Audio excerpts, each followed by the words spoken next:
ഗുരുഭ്യോ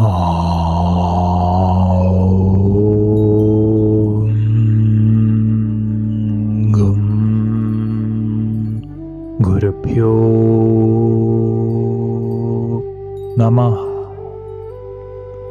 ഏവർക്കും പ്രണാമം. നമുക്ക് ശ്രീ വാൽമീകി രാമായണത്തിലേക്ക് തന്നെ മടങ്ങാം.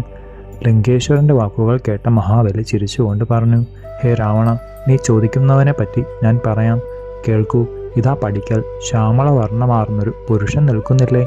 ആ മഹാത്മാവ് അതുല്യരായിരുന്ന ദൈത്യന്മാരെയും അത്യുർജിതന്മാരെയും പണ്ടും അതിനു മുമ്പും കീഴൊതുക്കിയവനാണ്. കാലത്തെ ലംഘിക്കുവാൻ ഏതൊരാൾക്കാണ് സാധിക്കുക? എന്നെയും ആ ഉത്തമൻ ബന്ധിച്ചു. ഏത് ലോകത്തിലുള്ള ഏതൊരാൾക്കും അദ്ദേഹത്തെ വഞ്ചിക്കുവാൻ ശേഷിയില്ല. പഠിക്കൽ നിൽക്കുന്ന ആ ദിവ്യപുരുഷൻ സർവഭൂത ക്ഷയകരനാണ്. ചെയ്യുന്നവനും ചെയ്യിക്കുന്നവനും ലോകവിധാതാവും ഈശ്വരനുമായിട്ടുള്ളത് മറ്റാരുമല്ല. ഭൂതവർത്തമാന ഭാവി കാലങ്ങളുടെ നാഥനായ അവിടുത്തെ അറിയുവാനുള്ള കെൽപ്പ് നിനക്കോ എനിക്കോ ഇല്ല. സകല ജീവാപഹാരകനായ അവിടുന്ന് കാലവും തദ്ധർമ്മമായ കലിയുമായി പ്രശോഭിക്കുന്നു. 3 ലോകങ്ങളെയും ഒടുക്കുന്ന ദേവദേവൻ അതേപോലെ വീണ്ടും സൃഷ്ടിക്കുകയും ചെയ്യുന്നു. ചരാചരങ്ങളോടുകൂടിയ ജഗത്തിനെ മുഴുവൻ നിശേഷം സംഹരിക്കും. ആദിയും അന്തവും ആർക്കും മനസ്സിലാക്കാൻ സാധിക്കാത്ത ആ മഹേശ്വരൻ വീണ്ടും അതുപോലെ എല്ലാം സൃഷ്ടിക്കും. ആ പുരുഷോത്തമനാണ് കരണവും കർത്താവുമായിട്ടുള്ളത്. ഹേ നിശാചര പ്രമുഖ, യജ്ഞവും ദാനവും ഹോമവും ആ സകല ലോകൈശിതാവാണ്. സൃഷ്ടിക്കുന്നവനും രക്ഷിക്കുന്നവനും മറ്റാരുമല്ല. ലോകത്രയത്തിൽ ഇത്രയും അത്യത്ഭുതമായൊരു ദേവതയില്ല. ഹേ പൗലസ്ത്യ, പണ്ടുള്ള കൂട്ടരും നീയും ഞാനും വെറും പശുക്കളാണ് ആ അമേയന്.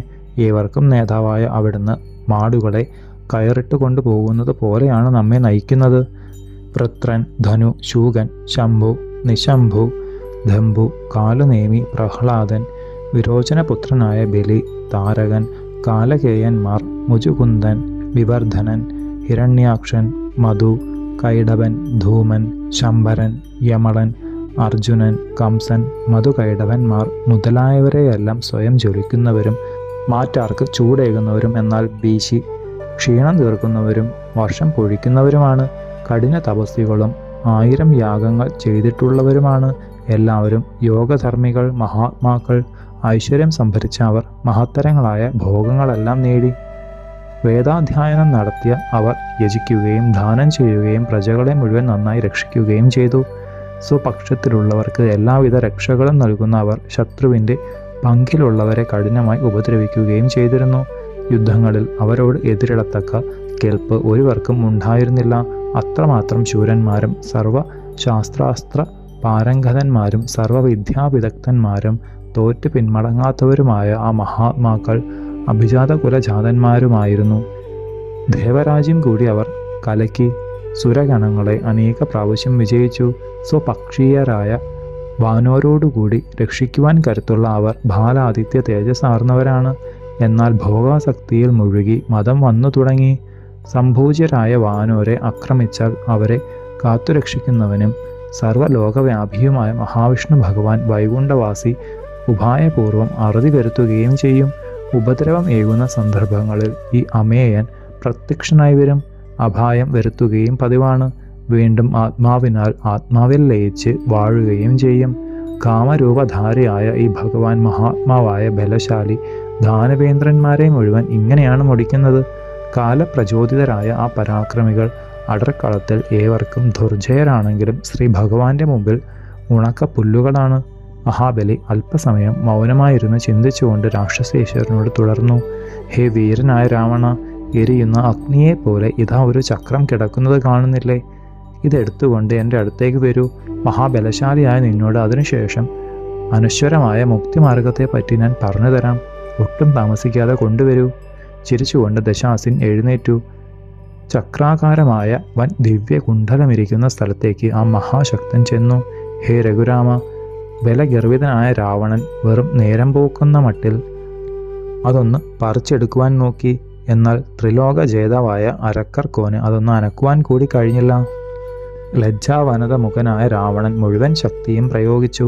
കൈലാസ പർവ്വതം എടുത്ത് പന്താടിയ പൗലസ്ത്യൻ ആ ദിവ്യകുണ്ഡലം അല്പമൊന്ന് ഉയർത്തിയപ്പോഴേക്കും അവശനായി അവനിയിൽ പതിച്ചു.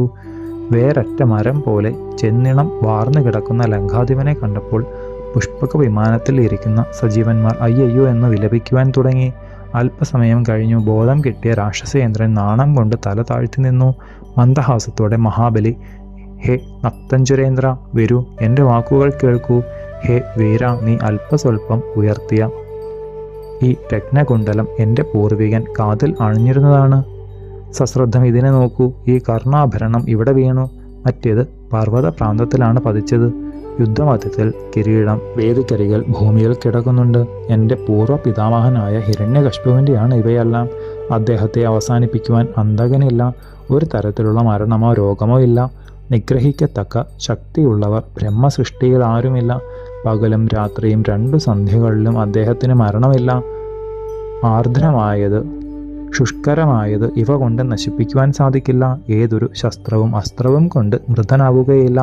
ഹേ രാക്ഷസ പ്രമുഖ, അതിദാരുണമായൊരു വാദമാണ് പുത്രൻ പ്രഹ്ലാദനോട് കൂടി ഉണ്ടായത്. ആ വാദ മധ്യത്തിലാണ് ലോകഭയങ്കരനായ ധീരൻ സർവ്വലോക നിയന്താവായ ഭഗവാൻ പരമാത്മാവ് മഹാത്മാവായ പ്രഹ്ലാദനു വേണ്ടി നരസിംഹരൂപത്തിൽ പിറന്നത്. ആ രൗദ്രനോട്ടം തട്ടിയ സ്ഥലമെല്ലാം ശോഭിച്ചു.